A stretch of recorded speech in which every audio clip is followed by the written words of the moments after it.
आप सभी को मेरा नमस्कार, जोहार और प्रणाम। कल इसी समय में जब मैं जेल कैंप पार्टी का प्रतिनिधित्व कर रहा था हेल्थ कॉन्क्लेव में, जहां पे पूरे झारखंड से जाने माने चिकित्सक आए हुए थे, जहां नेशनल हेल्थ मिशन के डायरेक्टर IAS अधिकारी शशि रंजन सर आए हुए थे, जहां हम लोग जेल कैंप पार्टी की तरफ से ये चर्चा कर रहे थे कि झारखंड में स्वास्थ्य व्यवस्था में सुधार कैसे की जाए। उसी समय एक ऐसी घटना चास बोकारो के अंतर्गत हुई, जहां आज का वो बड़ा न्यूज बना कि माननीय विधायक श्री जयराम महतो जी को गुस्सा आया और उन्होंने किसी का फोन लेकर जमीन पर पटक दिया। उसको हर किसी ने गुस्से का रूप दिया, बट किसी ने ये सोचा कि आखिर वो उस स्टेज तक, उस स्थिति तक पहुंची कैसे। वो बात, जिस पुष्पा महतो की हत्या हुई उसको लेकर उनके मन में बहुत दुख था, उसको लेकर बहुत मन में व्यथा थी।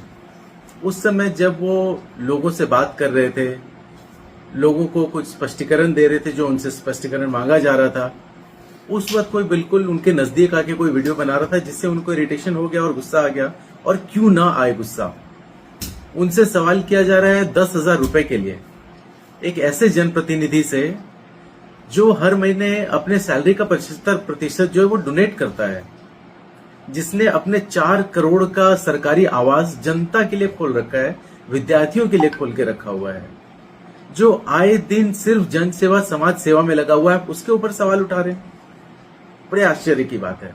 वो भी ऐसा कोई सवाल उठा रहा है, ऐसी पार्टी के लीडर सवाल उठा रहे हैं जिनके पास शायद ही कोई एजेंडा बचा हो, इसके अलावा कि वो माननीय विधायक के अगेंस्ट स्टेटमेंट देते रहे और उसी से फेमस होते रहे।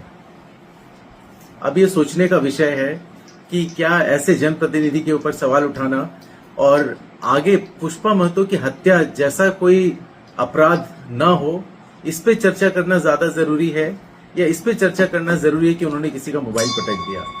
अब सोचिए, जयराम महतो जी के मन में ये बातें चल रही थी कि ये पुष्पा महतो कल को चल के पूर्णिमा महतो बन सकती थी, कल को चल के संजीवा टेटे बन सकती थी, कल को सुनीता कुमारी बन सकती थी, कल को द्रौपदी मुर्मू बन सकती थी। हमने झारखंड का एक भविष्य, एक युवा भविष्य खोया है। तो आप सब लोगों से अनुरोध है कि कृपया इस विषय पर चर्चा हो कि आगे किसी हमारे झारखंड की बच्ची के साथ ऐसा न हो। अभी हजारीबाग में भी कुछ ऐसी ही घटना हुई थी।